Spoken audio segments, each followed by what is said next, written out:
crois que c'est Brightin. Je crois que c'est toi ma fournisseuse officielle de vidéos, mais il faut quand même que je vérifie parce que c'est tout le temps qui me dit oh, tiens, tu devrais faire cette vidéo. Alors est-ce que c'est toi encore une fois qui m'a dit ah tiens, tu devrais aller faire cette vidéo. Salut mes petits chats, j'espère que vous allez bien. Je vous retrouve aujourd'hui pour une nouvelle vidéo et il s'agit d'un tag.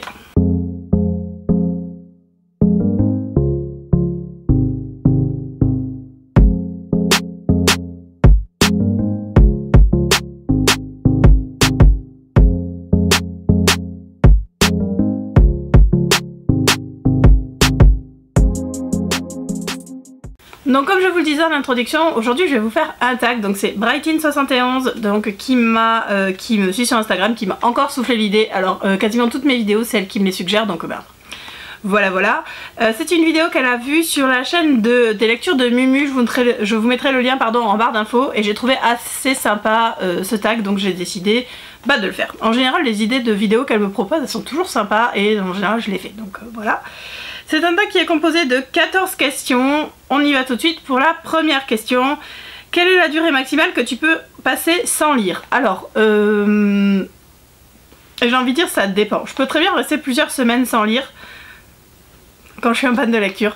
En règle générale, je peux ne pas lire pendant 2-3 jours. Après ça me manque. Après j'ai l'impression d'avoir perdu du temps en fait que j'aurais pu passer à lire. Mais ça m'est arrivé, au début du mois de mars j'ai lu énormément et puis au milieu, à peu près au milieu j'ai eu une grosse panne. Et là je l'ai pas lu pendant 3-4 jours facile parce que la semaine passe vite et que du coup j'avais pas forcément le temps le soir, la motivation, l'envie de lire. Donc du coup, mais bon je vais pas rester plus d'une semaine parce que, sauf cas de panne de lecture, parce que en général je lis pendant le week-end, soit le dimanche soit le lundi, donc voilà, en gros on va dire, allez, maximum une semaine. Deuxième question, combien de livres e-book ou papier emportes-tu avec toi à tout moment? Alors j'ai l'appli Kindle sur mon téléphone, donc en fait sur mon téléphone j'ai tout le temps les romans qui sont sur ma Kindle, pas tous parce que ceux que j'envoie directement remontent pas forcément, quoique. Mais j'ai 1800 livres dans ma Kindle, je sais pas combien j'en ai dans l'appli, je sais pas si je peux voir. Mais en gros j'ai tout le temps beaucoup de livres sur moi, même si je lis très peu sur mon téléphone au final. Je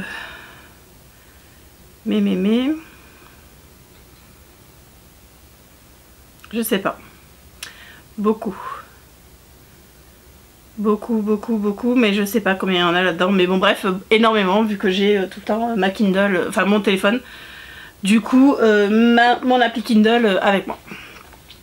Troisième question, gardes-tu tous tes livres achetés et reçus ou aimes-tu t'en séparer et faire de la place aux nouveaux? Alors, je garde pas mal de livres. Je commence à me séparer de certains MF parce que j'ai besoin de place en fait.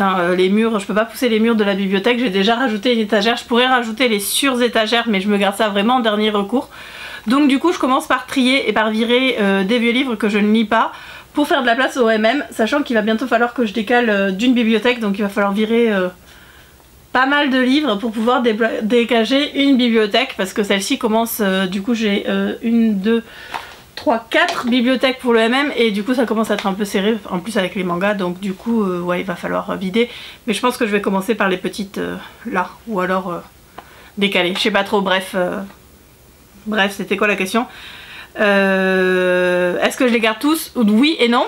Après il y a certains que je n'aime pas, que je vais dire que j'ai pas aimé, ceux-là je vais soit les donner soit les revendre, mais en général les livres que j'achète la plupart du temps je les ai déjà lus en e-book et si je les achète c'est pour les avoir, donc du coup je les garde. Et je reçois très peu de SP papier, j'ai que des SP numériques, donc forcément les bouquins que j'ai, soit qu'on m'a offert soit que j'ai acheté, c'est des livres que j'avais envie de lire et que j'avais envie d'avoir, donc je les garde. Mais je me débarrasse des vieux pour faire de la place. Question numéro 4, combien de temps passes-tu en librairie en moyenne? Alors, assez peu de temps parce que, étant donné que je lis du MM, c'est assez rare de trouver des librairies où je peux trouver des bouquins qui m'intéressent. Je passe pas mal de temps au rayon livre à l'espace culturel du Leclerc parce qu'ils ont quand même pas mal de choix.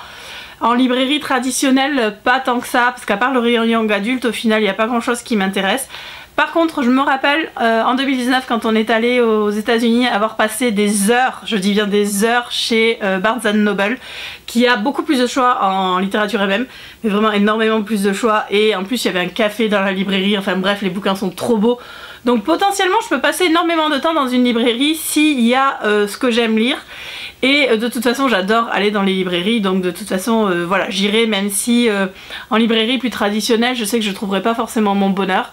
Donc du coup voilà, en France très peu de temps, aux États-Unis beaucoup plus de temps dans une librairie, je peux y passer des heures. Question numéro 5, combien de temps par jour passes-tu à lire? Alors je ne lis pas tous les jours, je vais lire, je vous dirai ça plutôt après, donc ça dépend en fait, je peux passer des journées entières. Comme je peux passer 10 minutes, 1 heure, 2 heures, enfin bref, voilà, ça dépend vraiment, je n'ai pas vraiment de routine, même si au final si, mais bon, pas quotidienne en tout cas, donc du coup, voilà, c'est pas vraiment par jour où je peux passer, ça dépend des jours en fait. Question numéro 5, non, question numéro 6, pardon, à quel moment de la journée préfères-tu lire? Donc voilà, on rejoint la question numéro 5, donc je préfère lire le soir et le dimanche, voilà.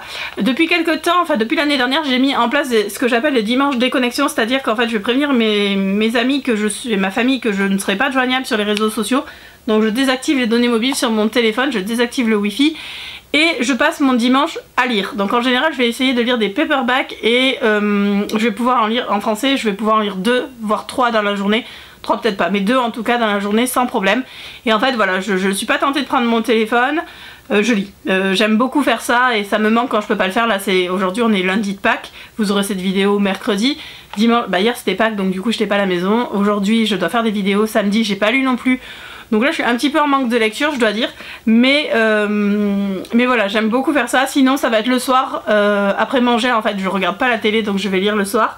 Ça m'arrive aussi de lire le matin quand je me suis levée très tôt, ou entre midi et 2, surtout en télétravail où j'essaye vraiment de prendre 1h30 de pause. Donc du coup voilà, je vais peut-être lire un chapitre pour passer le temps, mais c'est principalement le soir et le week-end. Question numéro 7, combien de livres possèdes-tu en tout, e-book compris? Alors, les e-books, j'en ai à peu près 1800, un peu moins de 1800 sur ma Kindle. Ma Kindle, je l'ai depuis 2016, donc franchement, j'ai accumulé un nombre incalculable de bouquins. Sinon, en roman papier, alors j'ai pas recompté tous les livres de ma bibliothèque parce que je l'avais fait il y a pas si longtemps que ça, j'ai pas retrouvé la vidéo, mais bon bref, de toute façon on s'en fiche. Je n'ai compté que les MM, sachant que je lis du MM depuis l'été 2015.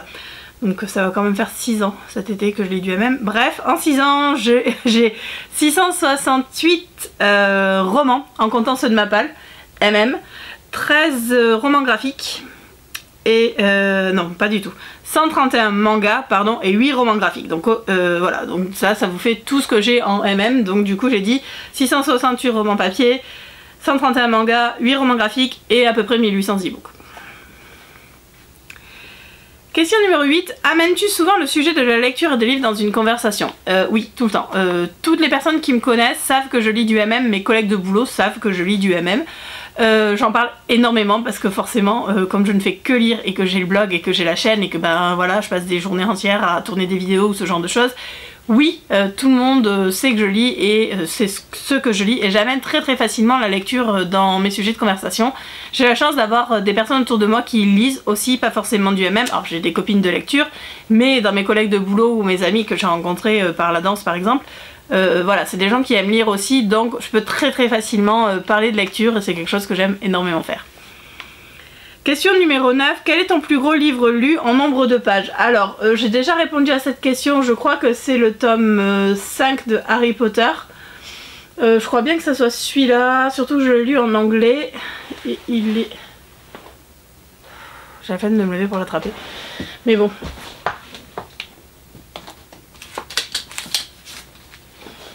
Voilà, c'est celui-là, donc Harry Potter and the Order of the Phoenix qui fait beaucoup. À 700 et quelques, non, c'est peut-être pas celui-là, 766 pages, je crois que c'est celui-là, mais maintenant j'ai un léger doute. 766, ouais si ça doit être celui-là. Ou alors c'est le Stéphane, non c'est celui-là. Je crois que c'est celui-là, je crois que j'ai déjà répondu à cette question dans d'autres tags, donc du coup si jamais vous avez vu dans d'autres tags que c'était pas celui-là et que vous savez lequel c'est, n'hésitez pas à me le dire en commentaire, mais pour moi je pense que c'est franchement celui-là, qui est quand même énorme. Question numéro 10, y a-t-il un roman que tu devais avoir à tout prix? Recherche en librairie, en ligne, harcelé en auteur. Donc je ne harcèle pas les auteurs. Un roman que je devais avoir à tout prix. Oui, il doit y en avoir. Ah oui, je sais lesquels. Un roman, alors je les ai plus parce que bien entendu depuis je les ai rachetés en anglais, mais je vais quand même attraper... Bon, on va prendre celui-là, parce que je crois que c'était pour celui-là. Donc ça c'est Breaking Down, le tome 4 de la série Twilight de Stephanie Meyer, et donc c'était en français. À l'époque où ils sont sortis, en fait, je me rappelle c'était juste avant qu'ils sortent en film. Donc c'était Noël 2008 je crois, un truc comme ça. Je sais plus quand est-ce qu'ils sont sortis, donc bref. Le Noël, là, ils sont sortis en film en janvier ou en février, donc c'était le Noël d'avant. Du coup, voilà, les gens commençaient à parler du film, moi j'avais dit, ah c'est quoi Twilight, machin, donc je m'étais dit, bah je vais acheter le premier pour voir si ça me plaît. Et en fait, je l'ai dévoré. Et pour jour de l'an, en fait, on est parti en vacances à Toulouse avec un couple d'amis, donc moi j'habite en Bretagne. On est parti à Toulouse, j'avais le 2, je crois que j'avais le 2 et le 3.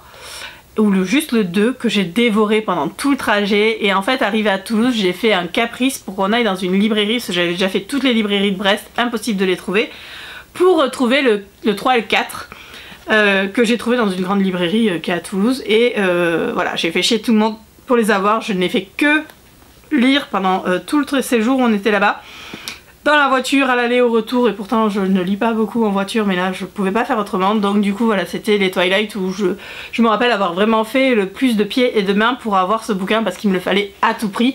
Alors il y en a d'autres depuis où j'ai acheté parce qu'il me les fallait, enfin il y a plein de livres qu'il me faut, mais en tout cas je sais que c'est celui-là où j'ai le plus fait chier tout le monde pour acheter mon bouquin, pour avoir mes Twilight, et je pense que j'ai emmerdé un peu tout le monde, mais bon, je les ai eus et je les ai dévorés, et j'ai adoré à l'époque les Twilight. Je les ai relus en anglais, et je crois que je les relirai jamais parce que je pense que c'est un peu passé depuis, mais voilà, c'était quand même des romans que j'avais beaucoup aimés, et que je suis contente d'avoir dans ma bibliothèque. Même si c'est plus celui pour qui j'ai fait chez tout le monde. Question numéro 11. As-tu déjà lutté pour finir un roman car tu refusais de l'abandonner? Alors, non, parce qu'en fait... j'abandonne en fait, je perds plus de temps. Alors peut-être que ça m'est arrivé avant, mais maintenant je ne perds plus de temps parce qu'il y a tellement de livres à lire qu'en fait je me dis s'il me plaît pas ça sert à rien. En fait je vais pas insister sur un roman qui ne me plaît pas, c'est peut-être que je suis pas dans l'humeur, que je suis pas la cible, que la plume de l'auteur ne me plaît pas, que le thème ne me plaît pas. Il y a plein de choses qui peuvent faire qu'un roman ne nous plaît pas, mais en tout cas maintenant je ne me force plus à continuer un roman s'il m'intéresse pas, s'il me plaît pas, parce que ben voilà, il y en a suffisamment à lire. Donc j'abandonne assez facilement quand ça me plaît pas. Question numéro 12. Quels sont tes trois plus importants objectifs littéraires en 2021? Alors ça tombe bien, j'ai mon cahier parce que je vais reprendre mes objectifs de 2021 parce que je me rappelle déjà plus. Qu'est-ce que j'avais mis comme objectif en 2021? Mes résolutions.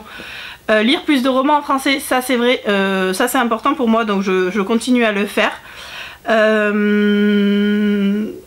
On va dire essayer de diminuer ma palle. Alors j'avais mis en résolution n'acheter que des livres que j'ai déjà lus, ou si je craque, lire les livres des réceptions.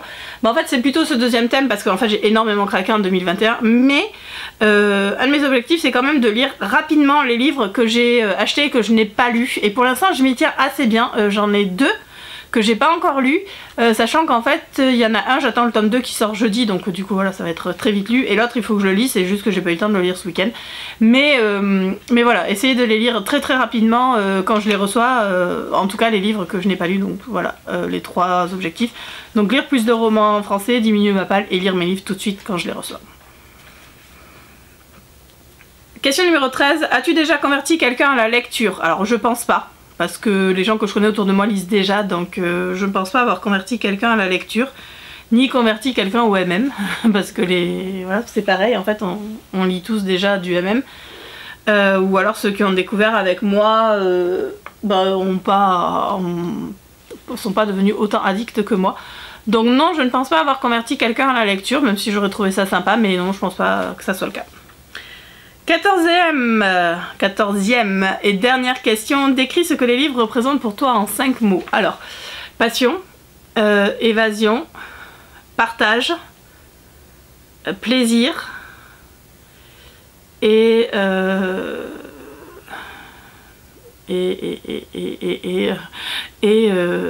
découverte en fait, je vais dire, parce que c'est Voilà, je lis depuis que je sais lire, donc je veux pas revenir là-dessus. Pourquoi c'est passion? Qu'est-ce que j'ai dit? Passion, je sais même plus ce que je vous ai dit. Partage, parce que les livres m'ont apporté tellement de choses, tellement d'amitié, tellement de rencontres, que forcément c'est du partage. Découverte, parce que j'ai appris plein de choses à travers les livres. Et enfin voilà, je sais même plus ce que je vous ai dit comme mot, mais bref, plaisir forcément, parce que forcément c'est mon activité préférée, encore plus depuis quelques années. Mais bon bref, voilà, c'est ces 5 mots qui représentent les livres pour moi. Voilà, cette vidéo est maintenant terminée, j'espère qu'elle vous a plu, n'hésitez pas à faire ce tag ou à me dire en commentaire vos réponses à certaines des questions. Je vous fais de gros bisous et je vous dis à très bientôt pour une nouvelle vidéo. Salut!